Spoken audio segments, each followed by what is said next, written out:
할렐루야, 성경 통독 269일째입니다. 오늘은 갈라디아서 1장에서 3장까지 살펴보도록 하겠습니다.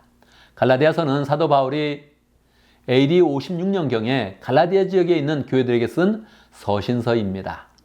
갈라디아 지역은 사도 바울이 첫 번째 전도 여행 때 그곳을 방문하면서 여러 교회를 세웠습니다. 그런데 시간이 흘러서 지금 사도 바울이 3차 전도 여행을 에베소에서 하고 있는데 그 지역의 소식들을 들은 것입니다. 어떤 소식을 들었을까요? 그들이 분명 예수님을 통해서 구원을 받는다는 그런 복음을 잘 받아들였는데 지금 유대주의자들의 영향을 받아서 율법을 지켜야 된다, 할례를 받아야 된다, 이런 영향을 받고 있다는 것입니다. 그래서 그는 굉장히 격분된 그런 그 마음을 가지고 그들 향해서 지금 서신서를 쓰고 있는 것입니다. 그래서 1장 1절에 보면 그가 사람의 뜻으로 말미암아 사도가 된 것이 아니라 하나님의 뜻으로 말미암아 사도된 나 바울은 하면서 강력하게 사도권을 주장하면서 그들에게 지금 서신을 쓰고 있습니다. 인사말을 마치고 나서 6절에 보면 그는 이제 바로 이야기합니다. 여러분들이 어떻게 속히 다른 복음을 따르고 있습니까? 그것을 내가 굉장히 이상하게 여깁니다. 그렇게 이야기합니다. 바로 7절에서 이야기하죠. 다른 복음은 원래 없었습니다. 그렇죠. 우리가 예수님을 통해서 구원을 받는데 다른 것을 통해서 구원받는다는 게 없지 않습니까? 다른 복음은 없는데 만약에 다른 복음을 전하면서 거기서 구원이 있다고 하는 그런 사람은 하늘의 천사랄지라도 저주를 받을 것입니다. 그렇게 이야기합니다. 사도 바울은 반복적으로 저주란 말을 쓰면서 반드시 본인이 전한 예수님을 통한 그런 구원을 받는다는 그 복음을 잘 받아들여야 된다. 그렇게 이야기하고 있습니다. 사도 바울은 자기의 그런 이야기도 하죠. 자기도 원래는 율법을 열심히 지키는 그런 사람이었고 복음을 믿는 사람을 핍박하였는데 그가 변화되었습니다. 어떻게 변화되었습니까? 예수님이 자기를 만나주신 것이죠. 이방의 전도를 위해서 자신을 만나주셔서 그가 복음 가운데 변화를 받고 지금 복음을 전하고 있는데 이것이 분명합니다 하는 그런 사실을 지금 이야기하고 있습니다. 그런 예수님을 만났을 때 사람과 의논하지도 아니하고 사도들을 만나러 예루살렘에 가지도 아니하고 아라비아 사람에게 가서 열심히 기도하는 그런 중에 하나님의 계시를 더 풍성히 받고 그가 사도가 되었다 이렇게 강조하고 있는 것입니다.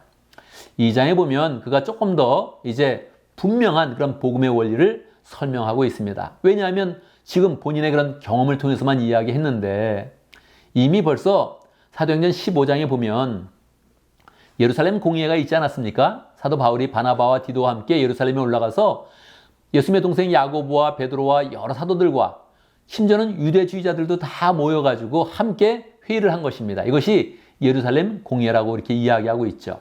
예루살렘 공회에서 함께 의논해서 정말로 우리가 율법을 지키는 것이 아니라 예수님만 믿으면 구원 얻는다 이런 사실을 확증을 했다는 것입니다.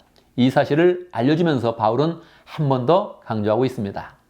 본인이 안디옥에 사역하고 있을 때 사도 베드로가 왔는데 베드로가 이 유대인 때문에 같이 이방인과 식사를 하다가 그 자리를 피했는데 사도 바울은 바로 이 베드로의 얼굴을 보면서 핀잔을 주었다는 것입니다. 완전히 그를 책망했다는 것입니다.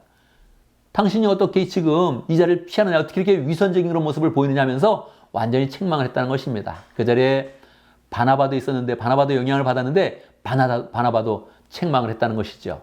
사도 바울이 당대에 가장 위대했던 그런 수제자 베드로를 책망하는 것이라면 이 갈라디아 교인에 대해서는 어떤 마음을 갖겠습니까? 정말 강력한 그런 그 마음으로 절대 안 된다. 다른 복음은 없다. 오직 우리는 율법을 통해서가 아니라 행위를 통해서가 아니라 오직 예수님을 통해서 구원을 받는다 하는 그런 사실을 완전히 확증하는 것입니다. 그러면서 그는 갈라디아서 2장 20절에서 이렇게 고백합니다. 내가 그리스도와 함께 십자가에 못 박혔나니 그런지 이제는 내가 산 것 아니요 오직 내 안에 그리스도께서 사신 것이라. 이제 내가 사는 것은 나를 사랑하사 나를 위하여 죽으신 예수 안에서 사신 것이라 이렇게 고백을 하는 것입니다. 이것은 유명한 그런 가스펠송 또 노래로도 그렇게 널리 알려져 있지요. 그래서 사도 바울은 이제 내가 예수님을 믿고 구원을 받아서 이제 내 안에 예수님이 사는 것이다. 그것으로 우리가 구원을 받는 것이지 율법을 지킨다고 행위를 한다고 구원받는 것이 아니다는 것을 분명하게 이야기하고 있습니다.